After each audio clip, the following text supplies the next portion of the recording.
Bismillahirrahmanirrahim. A'udzubillahi minasyaitonirrajim. Bismillahirrahmanirrahim. Ya ayyuhal muzammil qumil laila illa qalila nisfahu aw inqus minhu qalila aw zid alaihi wa rattilil qur'ana tartila. Inna sanulqi alaika qawlan thaqila. Inna nasyi'atal laili hiya ashaddu wat'an wa aqwamu qila. Inna laka fin nahari sabhan tawila wadhkur isma rabbika wa tabattal ilaihi tabtila. Wahai orang yang berselimut, maksudnya Nabi SAW, bangunlah pada malam hari kecuali sebagian kecil, yaitu separuhnya atau kurang dari itu, sedikit atau lebih dari seperdua itu, dan bacalah Al-Quran itu dengan perlahan-lahan. Sesungguhnya kami akan menurunkan kepadamu perkataan yang sangat berat. Sesungguhnya bangun di malam hari itu lebih kuat mengisi jiwa, dan bacaan di waktu itu lebih berkesan kepada hati. Sungguh bagimu pada siang hari amat sibuk dengan urusan-urusan yang panjang, dan sebutlah nama Tuhanmu dan beribadahlah kepadanya dengan sepenuh hati. Ma'asyiral muslimin yang dimuliakan Allah Subhanahu wa taala, surah Muzammil ini ada yang mengatakan bahwa dia adalah surat yang diturunkan termasuk daripada surat awal-awal. Karena surat yang pertama itu turun surah apa? Surah Al-Alaq ayat 1 sampai 5. Kemudian surat yang kedua turun surah Al-Mudaththir 1 sampai 5. Kemudian setelah surah Al-Mudaththir turun surah Nun. Nun wal qalami wa ma yasturun. Baru kemudian surat yang keempat yang turun inilah surah Al-Muzammil. Jadi surah Al-Muzammil ini surat keempat, karena setelah Al-Muzammil kemudian suratul Lahab, dan yang keenamnya baru turun surah Al-Fatihah. Baru kemudian surat-surat setelahnya sampai 30 juz. Dari sini kita tahu bahwa surah Muzammil ini surah awal-awal, karena dia di nomor urut keempat setelah Al-Alaq, Al-Mudaththir, surah Nun, kemudian Muzammil. Itu dari segi turunnya. Ma'asyiral muslimin yang dimuliakan Allah Subhanahu wa taala, surah Muzammil ini adalah teguran kepada Nabi sallallahu alaihi wasallam supaya Nabi sallallahu alaihi wasallam menghidupkan malam-malamnya dengan beribadah kepada Allah Azza wa Jalla. Karena Nabi ini akan menjadi seorang dai, seorang penyeru kebenaran kepada manusia, dan kekuatan seorang dai itu ada di malam hari. Kenapa demikian? Karena hidayah manusia itu ditentukan oleh Allah Subhanahu wa taala. Tentu dengan doa-doa kita supaya mereka menerima kebenaran.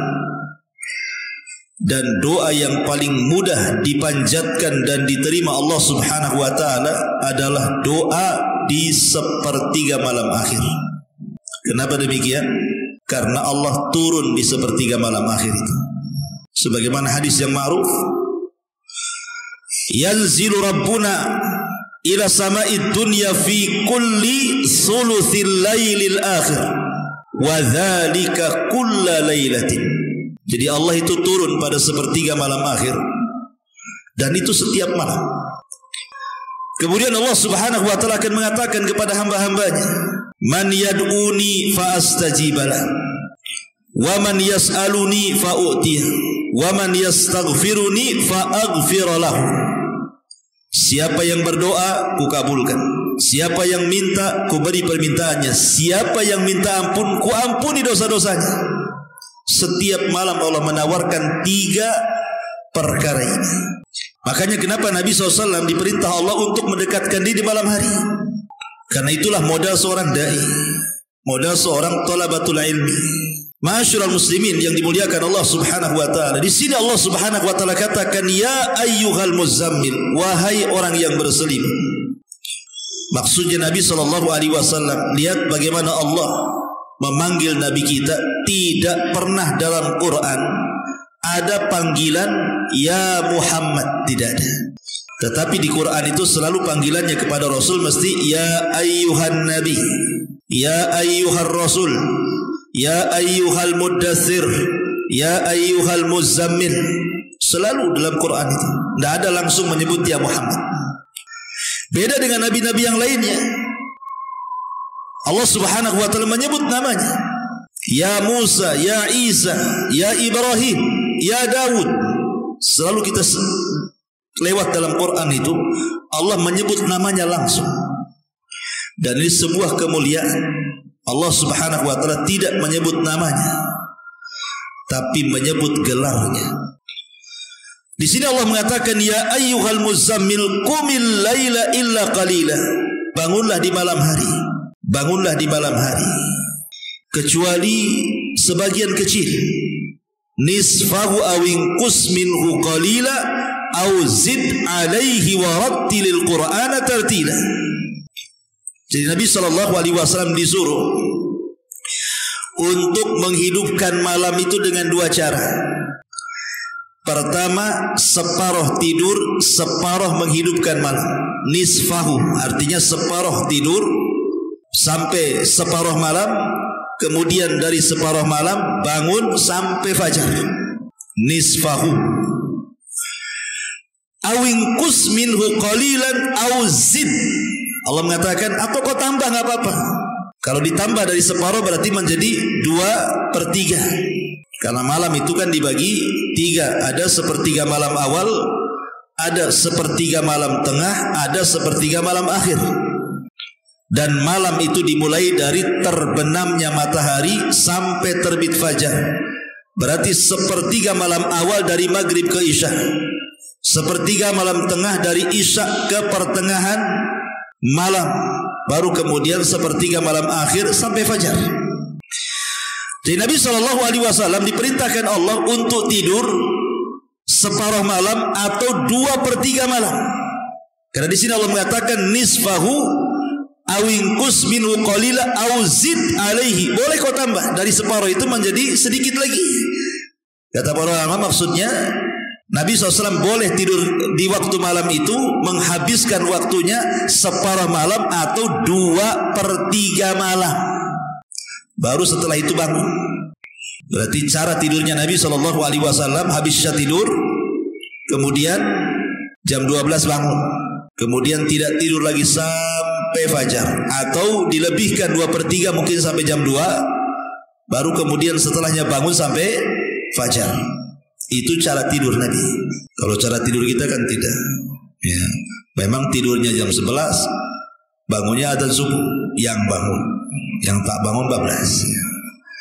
Di sini ma'asyiral muslimin yang dimuliakan Allah Azza wa Jalla, ketika turun surah Muzammil ini, maka Nabi SAW sejak itu tidak pernah nyenyak tidur. Walaupun tidur, yang tidur itu matanya saja, hatinya tidak tidur. Surah Muzammil ini memang agak aneh, unik gitu ya, karena satu-satunya surat di mana akhir daripada surat menghapus awalnya. Jadi akhir surat ini menghapus hukum awalnya. Hukum awalnya mengatakan qumil laila, ini perintah. Dan dalam bahasa usul al-amru tufidul wujub. Perintah itu asalnya wajib. Artinya sholat malam itu ketika awal diperintahkan wajib bagi Rasul dan juga wajib bagi umatnya. Mereka wajib sholat malam. Tapi kemudian di akhir-akhir ayat surah Muzammil dihapus kewajiban itu. Dihukum dimansuh, dihapus hukum wajib bagi umatnya, tetapi bagi Nabi SAW tetap wajib. Jadi sholat malam bagi kita sunnah, tapi bagi Nabi itu wajib. Makanya Nabi SAW tidak pernah meninggalkan sholat malam kecuali 1 kali. Itu pun diperselisihkan apakah Nabi sholat atau tidak. Maksudnya sholat malam ketika Rasul sedang haji di Hudaybiyah. Jadi ketika Nabi SAW sedang melaksanakan haji, di Muzdalifah, apakah Nabi SAW ketika itu salat malam atau tidak? Walaupun pada hukum asalnya tentu Rasul salat malam, tapi selama hayatnya Rasul tidak pernah meninggalkan salat malam, karena bagi dia salat malam itu wajib masalahnya. Bahkan saking tiap malam Nabi SAW salat malam itu sampai kakinya pecah-pecah. Jadi satu malam Aisyah radhiyallahu anha ini tertidur bersama Rasul. Kemudian Nabi SAW bangun kemudian salat malam. Tiba-tiba Aisyah radhiyallahu anha terbangun kemudian meraba-raba, terrabalah kaki Nabi SAW yang sedang salat itu. Rupanya kakinya pecah-pecah. Esok harinya Aisyah radhiyallahu anha mengatakan, "Ya Rasulullah, kenapa kau tidak mencukupkan yang jelas-jelas wajib saja? Bukankah engkau ini sudah diampuni dosamu yang telah, yang sedang, dan yang akan datang?" Tapi Nabi SAW mengatakan, "Ya Aisyah, afala akunu abdan syakura? Salahkah saya menjadi hamba Allah yang bersyukur?" Makanya Rasul sampai meninggal tidak pernah meninggalkan qiyamul lail. Ma'asyiral muslimin yang dimuliakan Allah Subhanahu wa taala. Tadi saya sudah katakan bahwa malam itu dimulai kapan? Terbenam matahari, diakhiri dengan terbitnya fajar. Itulah disebut dengan malam. Karena kalau sudah terbit fajar itu sudah masuk pagi. Artinya di sini bahwa perintah qiyamul lail itu sudah dilakukan ketika terbenam matahari sampai terbit fajar. Disitulah perintah qiyamul lail sudah diperintahkan Allah Subhanahu wa taala. Dimulai dari salat maghrib itu disebut qiyamul lail namanya. Karena qiyam lail itu tidak mesti tahajud, tidak. Qiyamul lail itu tidak mesti tahajud. Berdoa, antum berdoa nih di malam hari, itu termasuk qiyamul lail. Kemudian membaca istighfar, itu termasuk qiyamul lail. Kemudian membaca Al-Quran, itu termasuk qiyamul lail. Kemudian berzikir, itu termasuk qiyamul lail. Kemudian berwudu, itu termasuk qiyamul lail. Termasuk juga sholat, termasuk qiyamul lail. Jadi qiyamul lail itu umum. Beda kalau kita katakan tahajud, berarti dia khusus, berarti sholat malam. Tapi kalau disebut dengan qiyamul lail, menghidupkan malam itu tidak mesti dengan sholat. Umpamanya antum bangun tidur, melilir lah karena dingin, pengen kencing. Akhirnya antum ke toilet.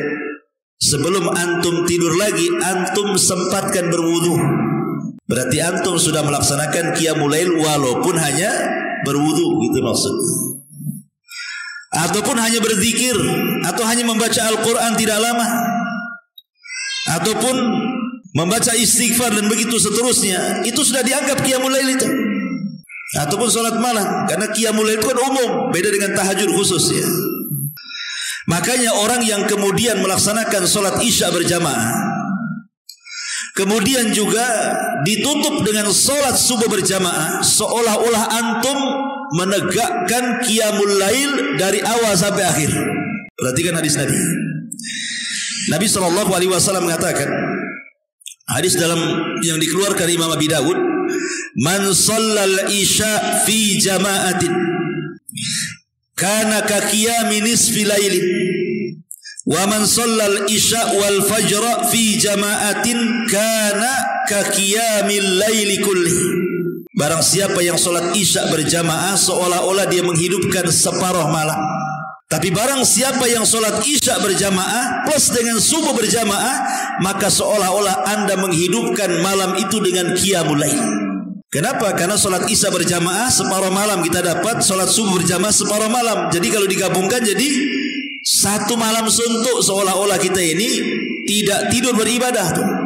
Bayangkan hanya melaksanakan dua sholat ini saja, sholat isya berjamaah, sholat subuh berjamaah, kemudian lebihnya antum tidur, itu sudah dicatat antum qiyamul lail satu malam suntuk, mulai terbenam matahari sampai terbit fajar. Luar biasa kan itu. Kenapa demikian? Karena sholat yang paling berat dilakukan orang munafik ini sholat isya dan sholat fajar. Nabi SAW mengatakan, "Inna athqala salatin 'alal munafikin salatul isya wa salatul fajri." Solat yang paling berat dilakukan orang munafik itu adalah solat isya dan solat fajar. Kenapa? Kenapa solat isya kok berat? Karena solat isya ini kalau orang sudah kerja capek di siang hari itu mulai ngerayap ngantuknya itu di waktu isya. Nah, mulai dengan ngantuk kan itu. Kenapa kemudian di solat subuh? Karena solat subuh itu asik-asiknya tidur itu. Asik-asiknya tidur kan subuh tuh, karena di situ kan mulai dingin tuh cuaca tuh kan. Makanya orang susah bangun. Lah ketika kemudian kita menjaga dua solat ini dengan cara berjamaah, maka Allah Subhanahu wa taala berikan hadiah dengan cara apa? Seolah-olah kita menghidupkan malam semuanya. Asal syaratnya isya jamaah, subuh jamaah. Ma'asyiral muslimin yang dimuliakan Allah Azza wa Jalla. Tapi walaupun demikian sepakat para ulama bahwa di antara pembagian malam, sepertiga malam awal, sepertiga malam tengah, sepertiga malam akhir, yang paling afdol secara konsensus para ulama, ijma' para ulama adalah di sepertiga malam akhir. Itu waktu yang paling afdol untuk beribadah. Ya sekitar jam 2 lah kan itu ya, sampai subuh gitu ya. Itu sepertiga malam akhir. Kenapa demikian? Lihat Nabi SAW ketika memerintahkan kita untuk salat witir, apa kata Rasul? Ij'alu akhira salatikum bil laili witra. Kata Nabi SAW, jadikan akhir salat malam kalian dengan witir. Bahkan dalam sebuah hadis Nabi SAW mengatakan, man khafa alla yaquma min akhiril laili falyutir awwalahu, wa man tama'a an yaquma akhirahu falyutir akhiral laili, fa inna salata akhiril laili mashhudatun wa dzalika afdal. Kata Nabi SAW, barang siapa yang takut tidak bangun di malam hari, maka boleh solat witir selepas isya. Tapi kalau dia bisa yakin tuh bisa bangun di sepertiga malam akhir, maka lakukanlah witir di sepertiga malam akhir. Kenapa? Karena waktu itu kata Rasul masyhudah, disaksikan oleh para malaikat. Dan ingat bahwa seafdol-afdolnya solat setelah solat wajib itu adalah solat yang dilakukan di malam hari.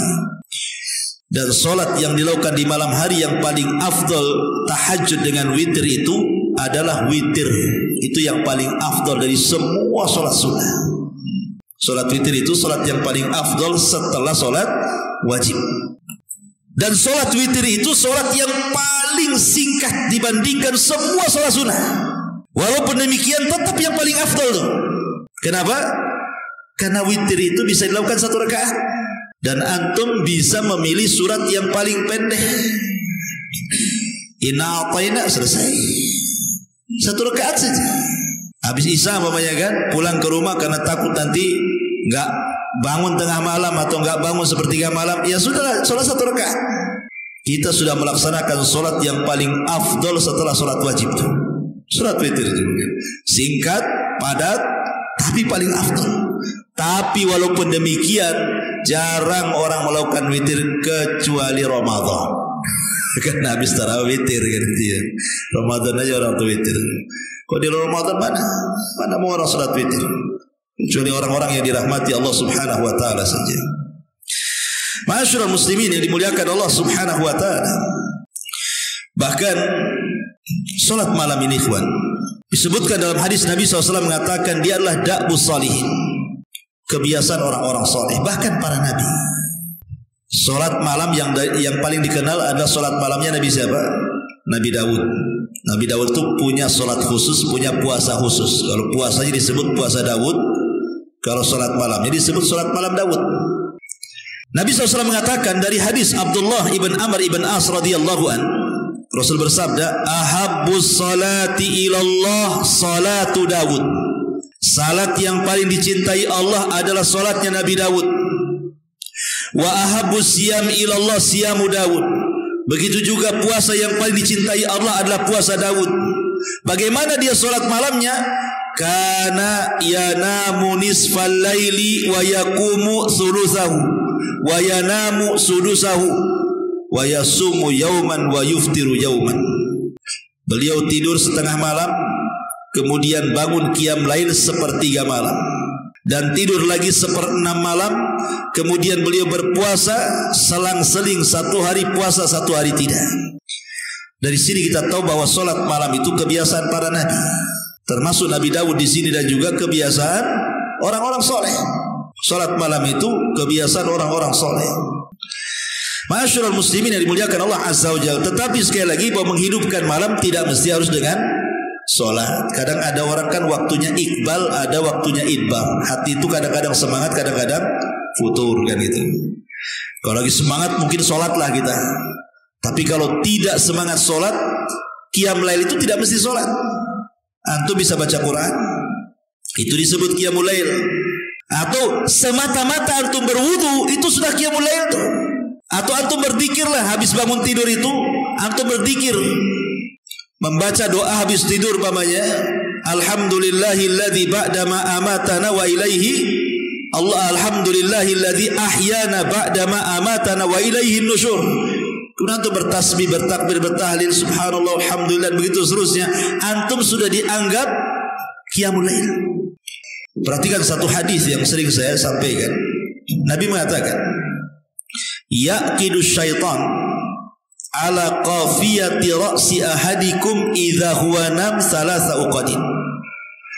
Jadi setan itu akan datang kepada kita setiap kita hendak tidur. Kemudian dia akan membawa tali, kemudian mengikat tengkuk kita 3 ikatan. Dan itu setiap malam ada setan itu yang bawa tali itu. Nah, cuman kan gak nampak aja setan bawa tali itu. Oh, nampak ya, kita kejarlah, ambil talinya. Jadi setan itu bawa tali untuk apa? Untuk mengikat tengkuk kita. Dan saya katakan ikhwan, setan itu tidak bisa menguasai ubun-ubun kita. Sehingga saya katakan kalau orang barat membagi otak itu, mereka ada istilah otak kanan, otak kiri.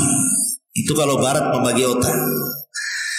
Tapi kalau kita konsep Quran, otak itu dibelah menjadi 2. Ada otak depan yang disebut dengan nasiyah ubun-ubun.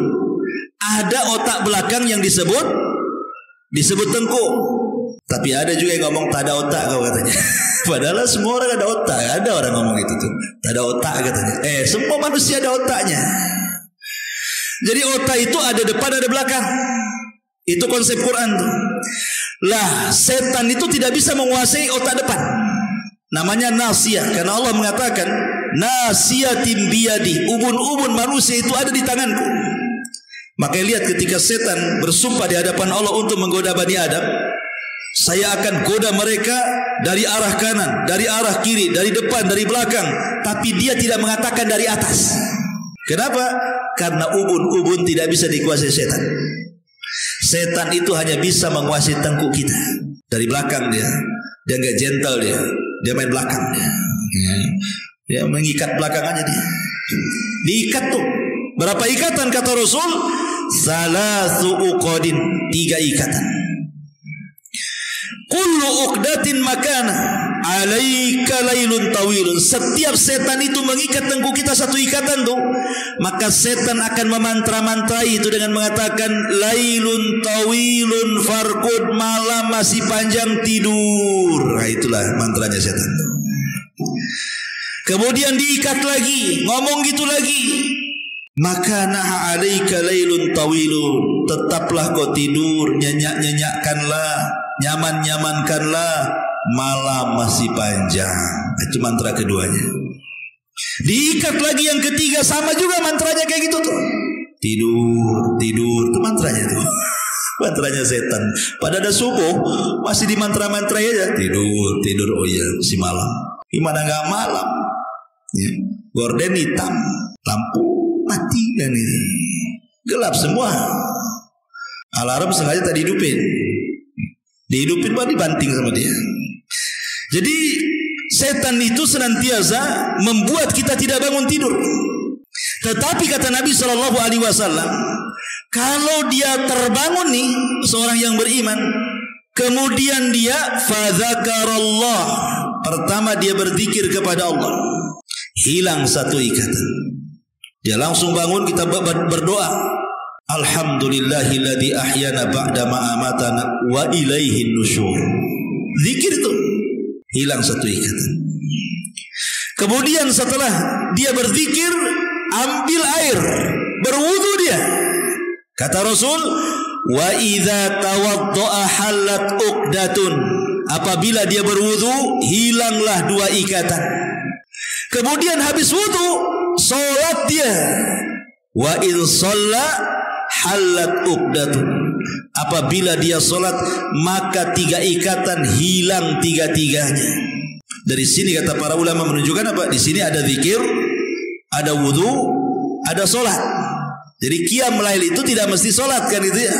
Pemanya malas ya sudahlah kita banyak baca Quran saja. Karena baca Quran bagian daripada zikir. Atau kalau malas baca Quran ya zikir sajalah, subhanallah, subhanallah, subhanallah. Atau kalau malas banyak-banyak istighfar ajalah. Jadi qiyam lail itu banyak pilihan. Tapi kalau kita bisa menggabungkan semuanya, kita bisa berzikir, habis itu kita wudu, habis itu kita qiyamul lail, maka semua ikatan setan hilang. Dan di pagi hari kata Nabi SAW, maka dia akan terbangun nasyitan thayyiban nafsi wa illa asbah khabithun nafsi kaslan, kata Rasul. Kalau dia tidak melakukannya, maka jiwanya akan jahat. Tapi kalau dia melakukannya, berzikir, wudu, kemudian sholat malam, maka jiwanya akan baik dan hidupnya akan semangat dan terarah kemana dia harus melangkah hari ini. Tapi orang yang tidak pernah qiyamul lail, ikhwatu fiddin, hidupnya rumsak biasanya. Kata ulama, orang kalau tidurnya bangun jam 6, bangun jam 7, bablas begitu saja malam itu, orang seperti ini orang yang paling banyak masalah. Ada aja masalah tuh, nggak berhenti masalahnya. Kadang masalah itu tidak tahu dari mana datangnya, tahu-tahu ada aja masalah. Karena mereka tidak pernah melepas ikatan setan yang ditangkuhnya, makanya ruwet. Coba bayangkan kalau satu malam 3 ikatan, 2 malam 6 ikatan, 3 malam 9 ikatan, 100 malam apa enggak? Ini kan benangnya udah ngumpul, cemana dari benangnya tuh. Udah banyak kali ditengkuknya diikat sama setan, nggak bisa bergerak lah kan begitu di situ. Makanya di sini ma'asyiral muslimin yang dimuliakan Allah Azza wa Jalla, lihat bagaimana pentingnya kita ini qiyamul lail. Bahkan Jibril alaihi salatu wassalam, Jibril ini kalau turun menemui Rasul, tidak mungkin turun kecuali membawa perintah yang besar. Tak mungkin Jibril turun hanya ngajak ngobrol Nabi saja kan, nggak mungkin, mustahil. Lain dengan kita, Pak turun ngobrol aja, ya kan gitu. Tapi kalau Jibril kan tidak bisa main dipanggil-panggil kayak gitu kan. Jibril turun saya mau ngobrol, nggak mungkin. Ya. Pasti Jibril itu kalau turun atas perintah Allah dan membawa perkara besar kepada Nabi SAW. Satu hari Jibril turun menemui Nabi SAW, sebagaimana riwayat Imam Hakim dalam Mustadraknya dari hadis Salim bin Sa'ad radhiyallahu anhu. Ja'a Jibril ila Rasulillah sallallahu alaihi wasallam, datang Jibril kepada Nabi SAW. Faqala, dan dia mengatakan, ya Muhammad, ish ma syi'ta fa innaka mayyitun wa ahbib man syi'ta fa innaka mufariq wa amal ma syi'ta fa innaka majziyun wa'lam anna syarafal mu'min qiyamuhu bil laili wa izzuhu istighna'uhu anin nas. Kata Jibril, wahai Muhammad, hiduplah sesuka hatimu karena engkau pasti akan mati. Cintailah orang yang kau cintai sesuka hatimu karena pasti orang yang kau cintai akan berpisah dari kamu. Dan beramallah sesuka hatimu karena pasti semua amalan akan ada balasannya di hadapan Allah. Kemudian syahidnya di sini, ingat, kata Jibril, wa'lam, ingat, anna syarafal mu'min, kemuliaan seorang mukmin itu adalah qiyamuhu bil laili, ketika dia bisa menegakkan salat malam. Tidak mesti salat, pokoknya qiyam lail. Qiyam lail itu saya katakan tadi kan, tidak mesti harus salat, baca Quran qiyam lail, berwudu qiyamul lail, atau untuk sedekah di malam hari termasuk qiyamul lail juga tuh. Seperti yang dilakukan siapa? Zainul Abidin, cicit Nabi SAW, putra daripada Husain ibnu Ali. Itu kalau sedekah malam-malam, ikhwan. Jadi setiap malam dia bawa gandum, dia cari tuh orang-orang fakir Madinah. Setiap malam sebanyak 70 rumah fakir digendong sendiri, diletakkan di rumah fakir. Nanti ambil lagi, diletakkan lagi. Setiap malam 70 fuqara Madinah diinfakin dia. Walaupun demikian, kadang-kadang ada orang fakir itu yang tak tahu berterima kasih, menuduh Zainul Abidin itu bakhil katanya. Kenapa? Karena tak tampak sedekah. Kaya tak tampak sedekahnya, dibilang bakhil. Pada setiap malam dia gendong gandum tuh. Tapi orang-orang menganggap dia bakhil. Kalau orang kaya sekarang kan tidak. Kalau bagi sembako aja wajib diviralkan. Ada kamera-kamera CCTV tersembunyi mesti ada. Apalagi sekarang dunia prank, ya, perang lah, kan itu ya. Kadang ngeprank orang gitu kan. Sok-sok ya, sebenarnya kontennya baik, ingin menolong orang, tapi dia tidak sadar ketika dia memvideokan, umpamanya sedang bersedekah, divideokan orang ini tidak tahu sedang divideokan. Kadang-kadang akhirnya tersebar mukanya. Orang yang tidak tahu dia miskin jadi tahu miskin, kan itu. Kadang-kadang orang yang seperti ini dipermalukan juga. Konten-konten seperti ini baik, tapi apakah harus terus membuat konten? Dan saya yakin orang seperti ini dipertanyakan keikhlasannya. Kalau hanya untuk konten saja, hanya nyari cuan saja, ya memang tujuannya bukan sedekah, kan begitu. Nyari subscriber aja yang paling banyak, kan. Tapi lihat bagaimana dahulu orang infak itu. Zainul Abidin ketahuan infak itu setelah dia meninggal malah. Jadi dikasih tahu orang yang memandikannya bahwa punggungnya itu rusak karena setiap malam bawa gandum. Dan terbukti setelah dia meninggal tidak ada satu gandum yang ada di depan orang kaya. Ada. Oh, berarti tahu selama ini siapa yang infak kepada mereka. Zainul Abidin. Nah, ini kalau dilakukan di malam hari ya qiyamul lail juga, kan begitu. Karena inti qiyamul lail itu kita bangun dalam rangka mendekatkan diri kepada Allah. Tapi itu jangan tiru. Saya ingin tiru kayak Zainul Abidin. Beras satu karung cari ruli jam 2. Antum masuk ruli, antum diteriaki baling beras paling. Padahal itu sedekah tuh, kan. Ya sekarang nggak usah, nggak perlu gitu-gitu. Sekarang ini sudah ada SMS banking. Ya, transfer saja. Pengemis-kemis saya punya iPad sekarang. Ya, mungkin nanti ke depannya itu nggak ada lagi orang ngemis pakai tangan tuh. Langsung dia ngasih nomor rekeningnya. Tolong kirim, kan itu ya. Makin maju sekarang ini. Ma'asyiral muslimin yang dimuliakan Allah Azza wa Jalla. Jadi di sini Rasul Jibril alaihi salam mendatangi Rasul dan mengatakan, inna syarafal mu'min qiyamuhu bil lail. Sesungguhnya kemuliaan seorang mukmin itu ketika dia bisa menegakkan malam dengan beribadah kepada Allah Subhanahu wa taala. Ma'asyiral muslimin yang dimuliakan Allah Subhanahu wa taala. Dahulu kita akan masuk ke kisah-kisah sekarang. Dahulu ada seorang budak perempuan milik Al-Hasan ibn Salih ibn Huyai. Jadi ada orang soleh di zaman salaf namanya Al-Hasan ibn Salih ibn Huyai. Itu punya jariyah, punya budak perempuan. Budak perempuan ini selalu membangunkan tuannya. Kalau sudah datang sepertiga malam akhir, dibangunkan itu tuan-tuannya itu, keluarga tuannya, suruh sholat malam. Dan memang keluarganya Al-Hasan ibn Salih ini semua istrinya, dia, anak-anaknya sholat malam.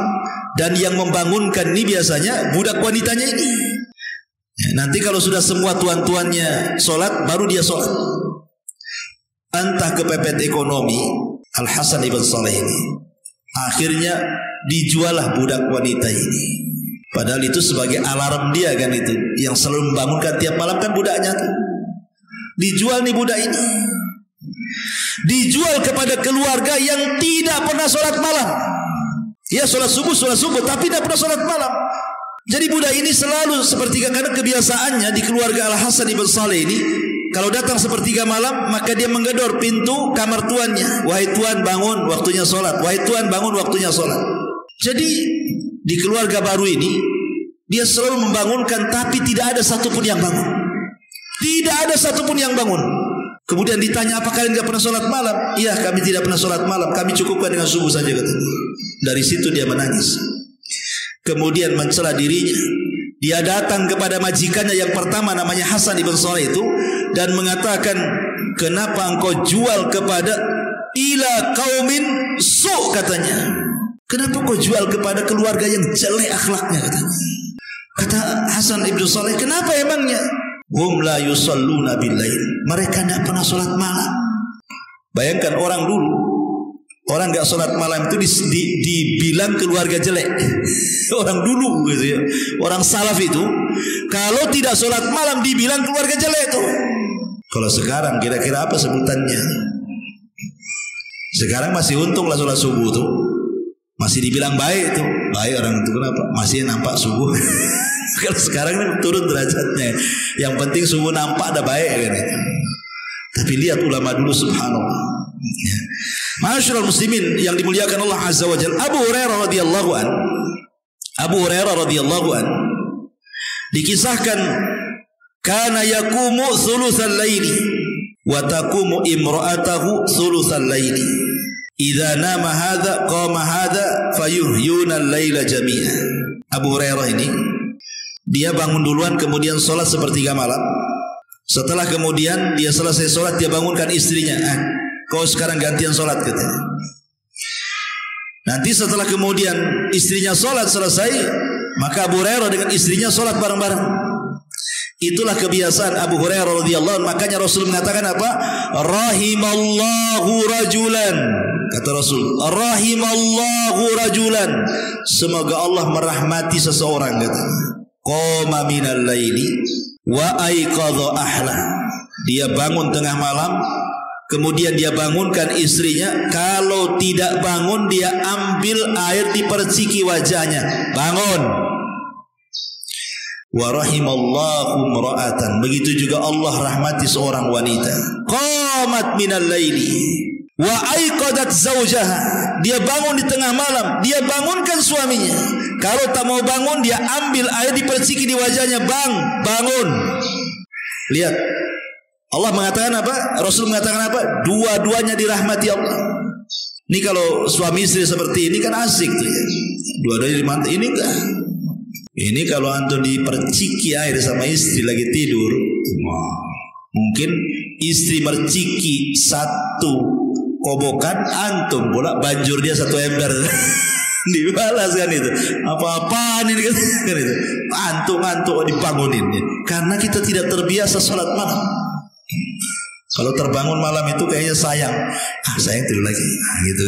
Jadi dalilnya sayang 2 jam lagi tidur lagi kan gitu ya. Mau mepet-mepet subuh aja dibilang sayang. Ma'asyiral muslimin yang dimuliakan Allah azza wa jalla. Kemudian juga dikatakan oleh Hasan al-Basri rahimahullah, seorang alim min ulama'i tabi'in. Jadi dikatakan kepada Hasan al-Basri itu, ma balu al-mutahajjidina min ahsanin nasi wujuhan. Ya Imam, kenapa ya orang-orang ahli tahajud itu wajahnya kok bersinar, bersih, gak pernah kusut, kayaknya gak ada masalah gitu kan. Kenapa ya bercahaya wajah orang-orang yang ahli tahajud itu? Lihat jawaban Hasan al-Basri. Kata dia, li'annahum khalau birrahman fa'albasahum nuran min nurihi. Karena orang yang tahajud itu mereka sedang berkhalwat, bersendirian dengan Allah, maka Allah pakaikan kepada mereka baju cahaya dari cahayanya. Makanya lihat orang-orang yang suka tahajud itu bersih wajahnya. Ma'asyiral muslimin yang dimuliakan Allah subhanahu wa ta'ala. Intinya bahwa sudah isya ya, malam hari itu di sini dikatakan apa namanya, inna nasyiatal laili hiya asyaddu wat'an wa aqwa mukila. Sesungguhnya bangun malam itu lebih kuat mengisi jiwa dan bacaan Al-Quran lebih berkesan. Kenapa demikian? Karena malam itu biasanya ya, orang kalau bangun di tengah malam kemudian ibadah, dipastikan orang itu ikhlas. Mau ria sama siapa? Kecuali antum sholat malam di live di IG lain ceritanya kan. Tapi kalau salat malam saja dipastikan dia ikhlas. Makanya Tamim ibn Aus Ad-Dari itu kan dikenal salat malam tuh. Dikatakan, ya Tamim, kaifa sholatuka bilail? Macam mana salatmu di malam hari? Kok kamu kuat ya salat tiap hari kok salat malam? Marah Tamim dan mengatakan, seandainya aku melaksanakan salat 1 rakaat katanya, dan aku tidak ceritakan kepada siapapun, lebih baik dibandingkan aku salat 1000 rakaat habis itu ceritakan kepada kalian. Aku tidak akan cerita katanya. Nah, itulah keikhlasan ulama salaf. Subhanallah bihamdika asyhadu an la ilaha illa anta astaghfiruka wa atubu ilaik. Allahu ta'ala. Assalamualaikum warahmatullahi wabarakatuh.